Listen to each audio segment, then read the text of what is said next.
आप सबका स्वागत है हमारे चैनल एजुकेशन हब हजारीबाग में। आज इस वीडियो में हम लोग बात करने वाले हैं उत्पाद सिपाही की वैकेंसी के बारे में। ठीक है, उत्पाद सिपाही की वैकेंसी आ चुकी है, इसकी जानकारी आप सबको मिल चुकी होगी। ठीक है, और अब जो हम बात इस वीडियो में मेनली करने वाले हैं कि जो छात्र हमारे साथ जुड़े हुए थे, उन लोगों की अब तैयारी कैसे होगी। ठीक है, उन लोगों की तैयारी के लिए कोई टेंशन नहीं लेना है। हमारे साथ जो भी जुड़े हुए हैं तो उनकी तैयारी फिर से करवा दी जाएगी। ठीक है, और जिनकी वैलिडिटी एक्सपायर हो गई है वो हमसे कांटेक्ट कर लेंगे, उनका वैलिडिटी बढ़ा दिया जाएगा। ठीक है, ऐसा नहीं कोई सबको ही मत कांटेक्ट करने लगेंगे जो भी इस वीडियो को देख रहे हैं, वैसा नहीं। ठीक है, हमारे पास डाटा अवेलेबल है तो इसलिए वैसा करने का कोशिश ना करिए। ठीक है, तो अब बात करते हैं हम लोग इस वैकेंसी के बारे में और अब इसकी तैयारी कैसे करनी चाहिए जो एकदम फ्रेशर हैं उनके लिए। ठीक है, तो इसका शुल्क जो लगने वाला है आपको 100 रुपया लगने वाला है। ठीक है, अगर आप जनरल ओबीसी कैटेगरी से आते हैं, अनारक्षित वर्ग से आते हैं, तो आपको 100 रुपया शुल्क लगा करके पे करके मतलब इस वैकेंसी को भर पाएंगे। ठीक है, बाकी अगर आप अनुसूचित जाति और जनजाति से आते हैं तो आप 50 रुपया दे करके इसको भर सकते हैं। लेकिन वैसे छात्र जो पहले भर चुके हैं उन्हें कोई भी फीस देने की ज़रूरत नहीं है, लेकिन हाँ उन्हें भी फिर से मतलब इस फॉर्म को सबमिट करना पड़ेगा। ठीक है, तो चलिए आगे बढ़ते हैं और आगे बात करते हैं कुछ कुछ और चीज़ों के बारे में। ठीक है, यहाँ पे लिखा हुआ भी है कि मतलब जो पहले भर चुके हैं उन्हें फिर से फॉर्म भरना पड़ेगा, लेकिन कोई शुल्क नहीं चुकाना पड़ेगा। ठीक है, अब बात करते हैं हम लोग कैटेगरी वाइज कितनी वैकेंसी आई हुई है। तो अनारक्षित 237 है, जो जिसको जनरल कैटेगरी बोलते हैं, है ना। अनुसूचित जनजाति के लिए है 148, 148 पद है। अनुसूचित जाति के लिए 57 है। अति पिछड़ा वर्ग के लिए है ओबीसी 1 जो जिसको बोलते हैं 50, ओबीसी 2 के लिए 32 और ओबीसी अति किसको क्या बोलते हैं इकोनॉमिक वीकर सेक्शन जो होता है उसके लिए 59 पोस्ट है। टोटल कुल मिलाकर के 583 पद है। ठीक है, तो इस तरीके से वैकेंसी आई हुई। इसमें आप जिस कैटेगरी में हैं उस कैटेगरी के अनुसार से आप आवेदन कर सकते हैं। ठीक है, ये उत्पाद सिपाही का वैकेंसी है, ये मैट्रिक लेवल का है। अगर आप 10th पास हैं तो आप इस मतलब फॉर्म को भर सकते हैं। ठीक है, उसके बाद इसमें है कि आपकी शारीरिक योग्यता कितनी होनी चाहिए। तो अगर आप अनारक्षित से हैं या फिर अति पिछड़ा वर्ग से हैं या फिर इकोनॉमिक वीकर सेक्शन से हैं। इकोनॉमिक वीकर सेक्शन है, तीनों का देखिए 160 सेंटीमीटर आपका हाइट होना चाहिए। ठीक है, उसके बाद न्यूनतम सीना जो है वो 81 सेंटीमीटर होना चाहिए। और अगर आप अनुसूचित जाति और जनजाति से हैं तो 155 सेंटीमीटर आपकी हाइट होनी चाहिए और 79 सीना होना चाहिए। ठीक है, अब आगे बात करते हैं हम लोग आपका क्या क्या शरीर में और कुछ नहीं होना चाहिए। कोई डिफेक्टिव जैसे मुड़ा हुआ घुटना नहीं होना चाहिए, धनु पैर नहीं होना चाहिए, समतल पैर, सफ़ेद सिरा, उंगलियों को उचित ढंग से नहीं घूमता है अगर, तो फिर आप इस फॉर्म को नहीं भर पाएंगे। ठीक है, दृष्टि दोष नहीं होना चाहिए, कलर ब्लाइंडनेस नहीं होना चाहिए, रतौंधी, हियरिंग, ये सब आ रही कुछ इस तरह का कुछ प्रॉब्लम नहीं होना चाहिए, जैसे वेरिकोसील है, हाइड्रोसील है, पाइल्स है या फिर अनकम्युनिकेबल डिजीज है जो कि मतलब आगे जाके दिक्कत कर सकता है, तो फिर आप इस फॉर्म को नहीं भर सकते हैं। ठीक है, आगे बात करते हैं हम लोग ये इसकी उम्र सीमा को लेकर के नया नोटिफिकेशन आ चुका है, उसको आप ज़रूर देख लें। ठीक है, उसके बाद इसकी न्यूनतम आयु जो है वो 18 वर्ष है। ठीक है, अब अगर 18 वर्ष की आयु पूरा कर चुके हैं तो मतलब आप इस फॉर्म को भर सकते हैं। ठीक है, ये वाला इसलिए नहीं बताया जा रहा है क्योंकि नया नोटिफिकेशन आ चुका है, मतलब नया नोटिस आ चुका है इस बारे में उम्र सीमा को लेकर के खास करके। ठीक है, तो अगर वो आपको जानकारी नहीं मिला तो कमेंट करेंगे तो उसका भी हम एक वीडियो बना करके दे देंगे। ठीक है, तो आप उसे देख लेंगे। ठीक है, उसके बाद यहाँ बात करते हैं कि आवासीय और जाति कब डेट का होना चाहिए। ठीक है, तो आपका देखिए यहाँ पे लिखा हुआ है कि 2/6/2016 से निर्धारित प्रपत्र अनुमंडल अधिकारी के स्तर पर तो फिर 2/6/2016 तथा इसके पश्चात निर्गत स्थानीय आवासीय पत्र मान्य होगा, जिसका ये मतलब लिखा हुआ है। मतलब अगर आपका जो स्थानीय निवासी प्रमाण पत्र है वो अगर 2/6/2016 के बाद का बना हुआ है और वो अनुमंडल अधिकारी का बना हुआ है, मतलब एसडीओ लेवल का बना हुआ है, तो वो मान्य होगा। ठीक है, लेकिन अगर उसके बाद का बना हुआ है और आपका जैसे 19/7/2019 का है, उसके बाद का अगर बना हुआ है और अंचलाधिकारी तक का बना हुआ है तो वो मान्य होगा। लेकिन एक चीज़ और है, अगर 2016 से पूर्व किसी भी स्तर का अगर आपका आवासीय बना हुआ है तो वो मान्य नहीं होगा। ठीक है, इसका बात को आप ध्यान में रखेंगे। ठीक है, नहीं तो यही चीज़ को आप लोग बहुत लोग नहीं समझ पाते हैं। तो किसी किसी का सही भी रहता है, फिर वो कन्फ्यूजन में रहते हैं, ठीक है। उसके बाद देखिए जाति प्रमाण पत्र की बात करते हैं तो 25/2/2019 या फिर उसके पश्चात अंचलाधिकारी स्तर से निर्गत जाति प्रमाण पत्र मान्य होगा, ठीक है। उसके बाद अगर आपका जो ये बात करते हैं और आगे की, तो यहाँ पे 10/5/2023 द्वारा अथवा संशोधित मानक पत्र 10/5/2000 को अथवा उसके पश्चात अंचलाधिकारी से अन्यून स्तर का जाति प्रमाण पत्र जिसका मानक पत्र इतना पर है तो वो मान्य होगा, ठीक है। इसको ध्यान में रखेंगे, ठीक है। इस तरीके से आपका ये जाति का हो गया, ठीक है। यहाँ पे एक और चीज़ लिखा हुआ है, ये चीज़ ध्यान में देंगे कि 25/2/2019 के आलोक में दिनांक 25/2/2019 को अथवा उसके पश्चात अंचलाधिकारी स्तर के निर्गत जाति प्रमाण पत्र मान्य होंगे, ठीक है। तो देखिए अगर आपका जाति प्रमाण पत्र 25/2/2019 के बाद का बना हुआ है तो वो भी मान्य होगा, ठीक है। इसको ध्यान में रखेंगे, ठीक है। तो ये आपका मान्य हो जाएगा इसको। अब हम लोग बात कर लेते हैं इम्पोर्टेंट डेट्स के बारे में, ठीक है, कि कब कब आपका क्या क्या होने वाला है, ठीक है। तो आपका जो है रजिस्ट्रेशन जो स्टार्ट होगा वो रजिस्ट्रेशन स्टार्ट आपका 1/6/2023 से शुरू हो जाएगा, ठीक है। और ये कब तक चलने वाला है? 30/6/2023 तक चलने वाला है, ठीक है। आप पेमेंट कब तक कर सकते हैं? 2/7/2023 तक कर सकते हैं। फ़ोटो और सिग्नेचर अपलोड करने का तिथि 4/7/2023 तक है, ठीक है। उसके बाद अगर कुछ आपकी सुधार करना है तो 6/7 से लेकर के 8/7 तक आप सुधार कर सकते हैं, ठीक है। ध्यान रखेंगे इस बात का। आगे बात करते हैं हम लोग परीक्षा शुल्क कैसे जमा करना है, उसका प्रक्रिया है कि आप ऑनलाइन कर सकते हैं और उसमें आपको ये वाला सामने दिखेगा, इसको सिलेक्ट करके JEE 2023 को सिलेक्ट करके अपना रजिस्ट्रेशन नंबर वगैरह डाल के पेमेंट कर देना है, ठीक है। उसके बाद बात करते हैं परीक्षा का स्वरूप कैसा रहने वाला है। परीक्षा का स्वरूप जो है वो आपका 3 चरण में होगा। शारीरिक दक्षता परीक्षण सबसे पहले होगा, मतलब यानी कि फिजिकल एग्ज़ाम जिसको बोलते हैं, तो वो पहले होगा। तो इसके लिए आपको अभी से ही अब प्रैक्टिस कर देना शुरू करना पड़ेगा, ठीक है।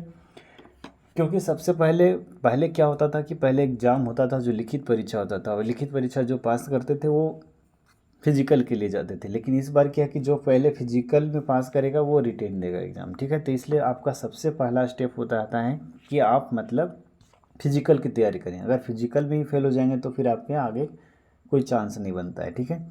तो सबसे ज़्यादा फोकस आपको फिजिकल के साथ साथ में मेडिकल वगैरह लिखित परीक्षा जो होगा, रिटेन जो एग्ज़ाम होगा उसके पे भी ध्यान देना है। रिटेन के साथ साथ में आपको फिजिकल पे भी ध्यान देना पड़ेगा, तभी आपका ये बेनिफिशियल हो पाएगा, ठीक है। तो पढ़ाई भी जारी रखना है और साथ साथ में फिजिकल की भी तैयारी करना पड़ेगा आपको, अभी से ही अब करना पड़ेगा आपको, ठीक है। क्योंकि टाइम ज़्यादा नहीं मिलने वाला है आपको, ठीक है। क्योंकि इस सरकार का अभी 4था साल चल ही रहा है, तो आपको मतलब जल्दी जल्दी सब करके हो सकता है कंप्लीट हो जाए, इसलिए तैयार रहना पड़ेगा, ठीक है। तो शारीरिक दक्षता परीक्षण है इसमें, और थोड़ा सा मतलब अच्छा खासा इसमें दौड़ना पड़ेगा। 10 किलोमीटर 1 घंटे में, ये मेल्स के लिए, ठीक है।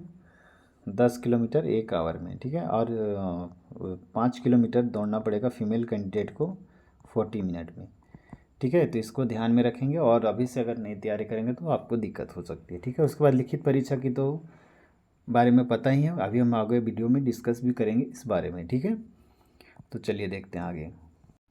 अब हम लोग बात करते हैं पेपर 1 की, ठीक है। तो लिखित परीक्षा जो होगी उसमें 3 पेपर टोटल आएंगे, ठीक है। तो उसमें पेपर 1 जो होगा वो क्वालिफाइंग नेचर का होगा, जिसमें कि आपको 80 प्रश्न हिंदी भाषा ज्ञान के पूछे जाएंगे और अंग्रेजी भाषा ज्ञान के 40 प्रश्न पूछे जाएंगे, ठीक है। ये क्वालिफाइंग नेचर का होगा, इसमें आपको पास करना अनिवार्य होगा, ठीक है। अगर आप इसको नहीं पास करेंगे तो आपका अगला पेपर जो पेपर 2 होगा और पेपर 3 होगा वो चेक नहीं होगा, ठीक है। तो इसलिए इसकी इंपॉर्टेंस को समझते हुए इसको भी तैयारी करना पड़ेगा, ठीक है। इसकी भी तैयारी करना पड़ेगा, ठीक है, थोड़ा थोड़ा। इसके बाद देखिए बात करते हैं हम लोग पेपर 2 की। पेपर 2 में आपको इतने सारे लैंग्वेज पेपर आपको रखने के ऑप्शन अवेलेबल हैं, ठीक है। तो आप इनमें से जो भी जिस सब्जेक्ट में कंफर्टेबल है वो रख सकते हैं, ठीक है। हम आपको खोटा भाषा की तैयारी करवा देते हैं, ठीक है। अगर जिन किन्हीं को भी खोटा भाषा की तैयारी करनी है तो हमारे डिस्क्रिप्शन बॉक्स में नंबर दिया हुआ है, उससे कॉन्टैक्ट करके आप जानकारी ले सकते हैं, ठीक है। बाकी यहाँ हम पेड क्लास का प्रमोशन करने के लिए नहीं आए हैं, ठीक है, बस आपको जानकारी देने के लिए आए हुए हैं कि ये मतलब इस तरीके से आप तैयारी कर सकते हैं, ठीक है। उसके बाद बात करते हैं हम लोग पेपर 3 की, नहीं पेपर 2 की पहले थोड़ी और बात कर लेते हैं। इसमें 100 क्वेश्चन पूछे जाएंगे, ठीक है। तो 100 क्वेश्चन में जिनका भी अच्छा जितना ज़्यादा स्कोर होगा वो उतना सेफ स्कोर की तरफ बढ़ते रहेंगे, ठीक है। तो आगे हम लोग डिस्कस भी करेंगे कि खोटा भाषा में आपको क्या क्या पढ़ना भी है, ठीक है। बात करते हैं हम लोग पेपर 3 की। पेपर 3 में आपको ध्यान देना है कि पेपर 3 में आपको इस 4 सेक्शन से क्वेश्चन पूछे जाएंगे, ठीक है। टोटल 120 क्वेश्चन आएंगे। इसमें से सामान्य अध्ययन की 40 क्वेश्चन और झारखंड सामान्य ज्ञान से 50 क्वेश्चन, सामान्य विज्ञान से 20 क्वेश्चन और सामान्य गणित से 10 क्वेश्चन पूछे जाएंगे, ठीक है। तो इसमें भी झारखंड का जो होगा सबसे मेजर इंपॉर्टेंट रोल होने वाला है, ठीक है। झारखंड सामान्य ज्ञान अगर आपका बढ़िया है तो आप बहुत अच्छे से तैयारी कर सकते हैं। इसकी भी हम आपको तैयारी करवा सकते हैं, करवाते हैं। और तो आप अगर इसकी भी तैयारी करना चाहते हैं तो बहुत ही न्यूनतम शुल्क में करवाया जाता है, ठीक है। तो उसकी भी आप मतलब देख सकते हैं कि और जो फी अफोर्ड नहीं कर सकते वो भी अगर तैयारी करना चाहते हैं अच्छे से मतलब तो वो भी कांटेक्ट करके देख सकते हैं कि क्या नहीं है क्या नहीं है, ठीक है। बाकी इस पे एक स्पेशल डेडिकेटेड वीडियो आगे मिलेगा आपको देखने के लिए, ठीक है।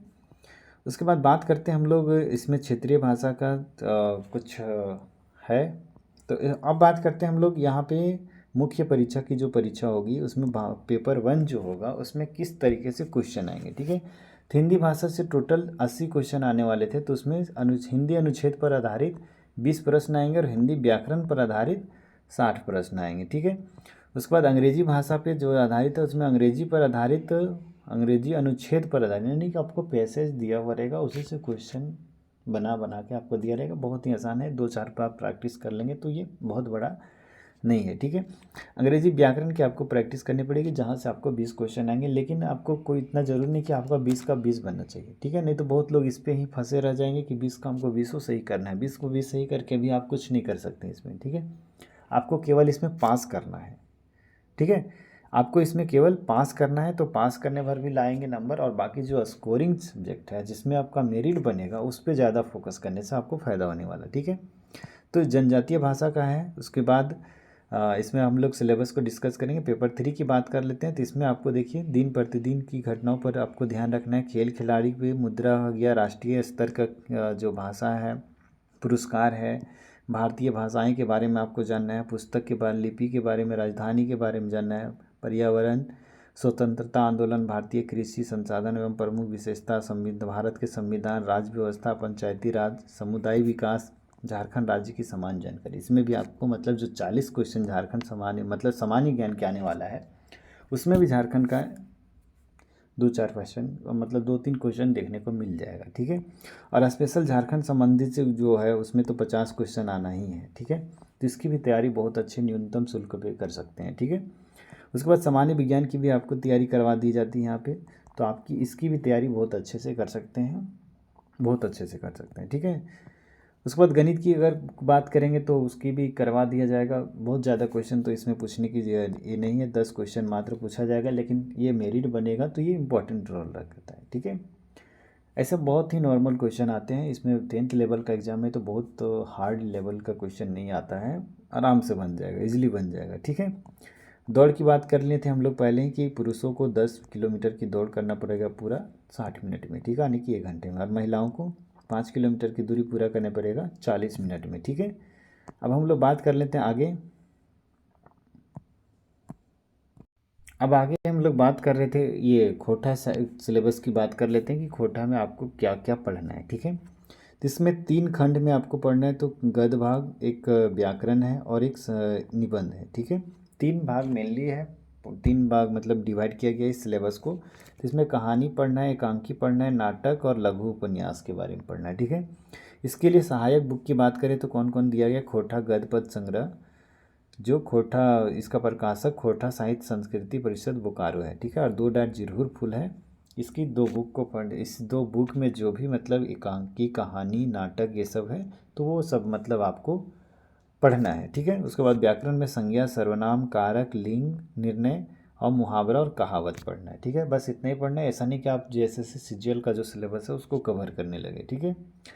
आपको नंबर स्कोर करना है तो वही पढ़िए, सिलेक्टेड पढ़िए, तभी आपका स्कोर हो पाएगा, ठीक है। ये नहीं कि हम सब कवर करने के चक्कर में पता चला कि उलझ के रह गए, ठीक है।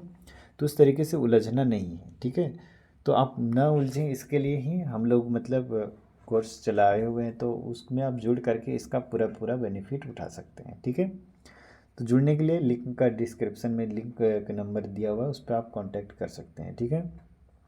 बहुत ही नॉमिनल फ़ी रखा गया, बहुत ही नॉमिनल, ठीक है। जितना कि अभी इतना में कोई नहीं कर पाएगा, ठीक है। बस इतना ध्यान रखें, ठीक है। उसके बाद सहायक पुस्तकें व्याकरण के लिए कौन कौन है, खोटा सहित सदानिक व्याकरण लेखक एक जहाँ हैं, उनका व्याकरण का किताब आता है, वो भी पढ़ सकते हैं। अगर आप सक्षम है तो आप अपने से भी पढ़ सकते हैं, इसमें कोई पेड क्लास की कोई ज़रूरत ही नहीं होती है, ठीक है। आप चाहें तो अपने से तैयारी कर सकते हैं, इसमें कोई दिक्कत वाली बात नहीं। वही होता है कि अपने से करेंगे तो थोड़ा सा मतलब ज़्यादा मेहनत करना पड़ेगा। हम लोग करते हैं तो आपकी मेहनत को थोड़ा कम कर देते हैं, और मेहनत तो आप ही को करना पड़ता है, पर क्या है कि उसको सही दिशा एक दिया जाता है, ठीक है। उसके बाद खोटा व्याकरण में और किताब है, लेखक जो वासुदेव महतो हैं उनका एक किताब है, तो वो भी आप पढ़ सकते हैं, ठीक है। उसके बाद समसामयिक के विषय पर सहायक ग्रंथ है, जिसमें खोटा निबंध संग्रह जो डॉक्टर BN ओहदार सर का है, ठीक है। तो वो आप मतलब पढ़ सकते हैं। और खोटा निबंध के लिए देखिए लेखक डॉक्टर BN ओहदार है, इनका मतलब निबंध को आप पढ़ सकते हैं, यहाँ से खोटा निबंध को कवर किया जा सकता है, ठीक है। तो बात करते हैं अब फिर आगे बात करते हैं कि झारखंड पेपर की तैयारी कैसे करना है। तो उसके लिए भी आप हमें, या फिर जो भी जहाँ भी आपका ट्यूनिंग सेट होता है, तो आप वहाँ से कांटेक्ट करके कर सकते हैं, ठीक है। लास्ट में आपको बता दिया जाता है कि खोटा जो होता है, खोटा का मात्र प्राइस 299 है। 299 में आपको इस पूरे खोटा पेपर की तैयारी करवा दी जाएगी, ठीक है।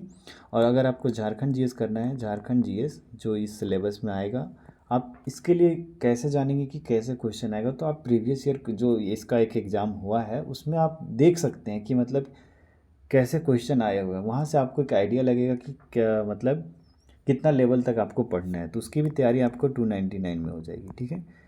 झारखंड GS का भी तैयारी 299 में। और अगर आप साइंस करना चाह रहे हैं, साइंस में फिजिक्स केमिस्ट्री बायो तीनों करवाया जाएगा, और उस लेवल का करवाया जाएगा जिस लेवल का एग्ज़ाम में आता है, ठीक है।